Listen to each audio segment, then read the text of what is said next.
Do you just have those days where you're bored, having trouble what to decide to do next? Well, you've come to the right place. Welcome to the Dragon DIY Show, a selection of videos made by the Media and Journalism class. Here, you'll find many great do-it-yourself videos that you can try. Who knows, maybe you can get inspired one day. See you later. Hi, I'm Chef Mike, and today I'm going to teach you how to make a grilled cheese sandwich. Alright, so enough talking, let's get to it. I'll show you what you need. You're going to need a pan, cheese, butter, bread, but not this much. You're only going to need 2 slices. Now you're only going to have to butter one side of each slice of the bread, so let's get to it. Oh, this is sped up so it's not as boring. Now with this next slice, you can just honestly just shake it around and it should just put the butter on just like that. And the knife should go away too, which that's great. And just put that aside. Next, you're gonna have to go to your stove and just turn that sucker on and then put the pan on there.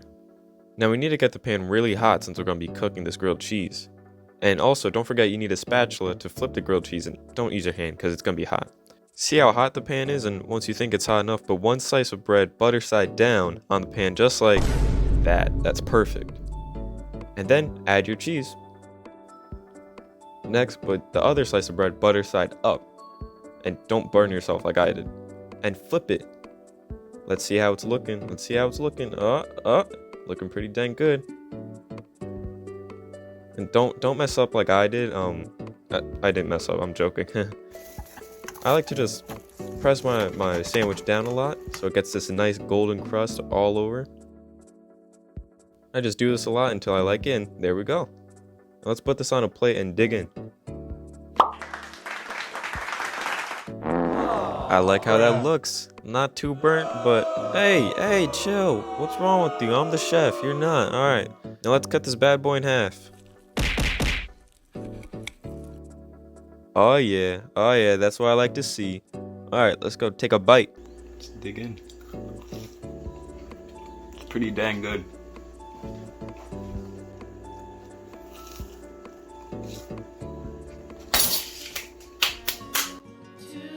I hope you enjoyed this video. Now you know how to make a grilled cheese. Good for you. Don't forget, grilled cheese is awesome.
Anyone that has ever had a dog knows that although they're cute and very loyal, it is really hard to keep them looking and smelling their best at all times.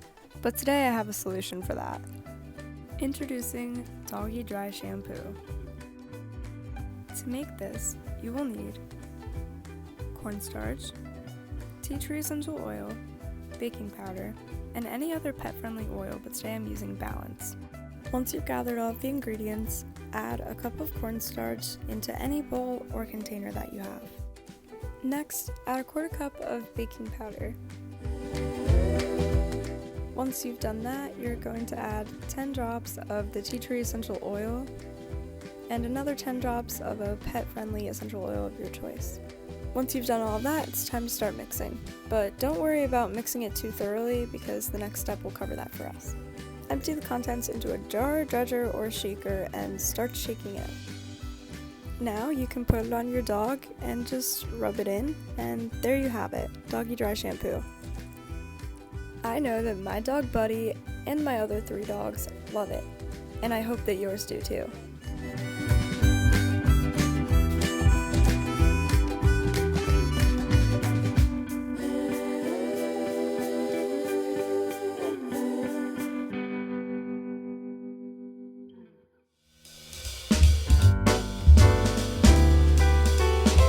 Alright folks, today I'm going to be making tofu. It has a pretty bad reputation for being soggy and just overall kind of gross. Hopefully today I change that because tofu can be very delicious. So join me on this journey where I'm going to be making crispy and flavorful tofu. First things first, we're going to open that bad boy up. Reveal your block of tofu. That's our paper towel underneath. Put that paper towel on top. Then we get a skillet. We're going to put that skillet down on top of there. And let it sit for like 15 minutes, flip it over, do the same thing, change the paper towels, the whole deal. Alright, so while you're waiting on your tofu, you can start on the sauce. I kind of just put things in a bowl, but I'm constantly tasting as I'm doing it. And the result is... yeah, it's just sauce. It's nothing too special. I'm happy with the way it tastes. I like it. It's yummy, and that's all that matters. So the tofu is pretty dry now. What I'm going to do is I'm going to cube it, put it into some strips, make them nice and bite-sized, and I'll show you that process. First things first, we're going to cut it down the middle. Now we got tofu ×2, which is pretty cool. So now it's in strips. Now I'm just going to cut across the other way. And just like that, we got some diced tofu. All right, so here we got our cornstarch. I'm going to put like 2 tablespoons of this stuff in a bowl and lightly toss the tofu in it. So now we got the pan on like medium-high heat. We're getting ready to put the tofu in there. I'm going to use some vegetable oil, something like that. We're about ready to go in, so here we go, moment of truth. So I'm stirring it like every minute and a half or so, just making sure all the sides are getting pretty even contact. As much as I can. Yeah, so now you can see we're really starting to get some color on here. So this is the color I want on it, so I'm gonna add in my sauce now. And this is what we end up with. Some nicely coated, beautiful, crispy tofu. I'm gonna let this sit for a few minutes, and then I'm gonna add in my rice. And the end product is some beautiful, crispy, coated tofu. I hope you enjoyed, and maybe you'll make the recipe yourself. It's pretty good, I've gotta say.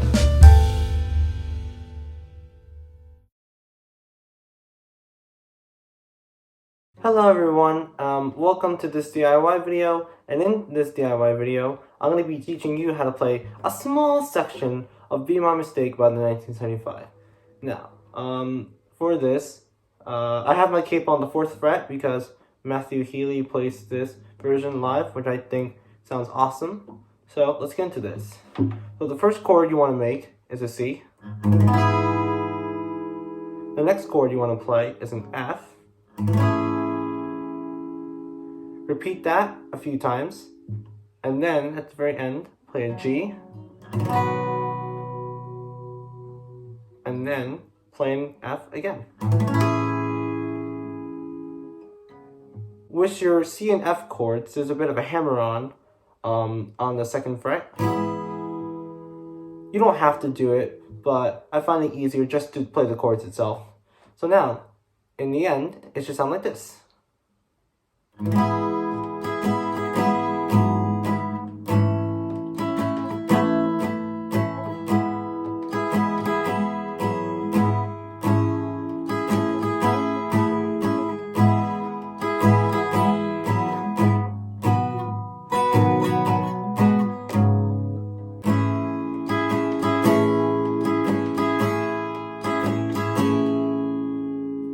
So have fun with it and enjoy it.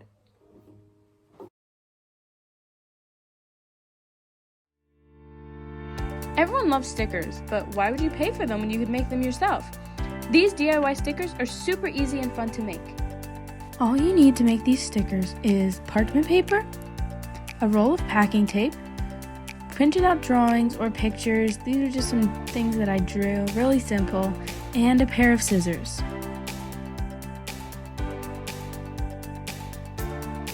The first thing you're going to do is lay down your parchment paper. It doesn't really matter what size it is or if it's ripped, as long as it fits your piece of packing tape. Lay the packing tape face down, sticky side down, on the parchment paper. Make sure to see that it's even and get out any air bubbles that might be in the tape. Then take whatever you're going to make into a sticker and lay it on top of the packing tape with the face up.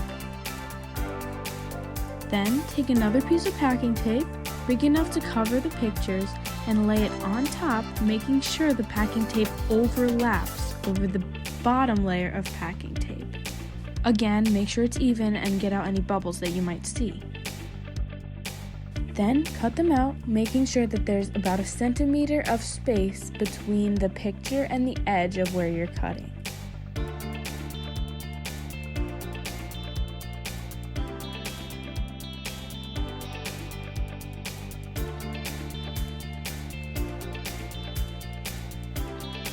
When you want to put the sticker somewhere, peel off only the layer of parchment paper. Make sure you're not pulling off the layer of packing tape.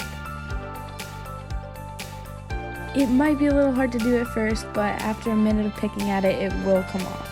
And then it's ready to stick on pretty much anything. And there you have it, DIY stickers.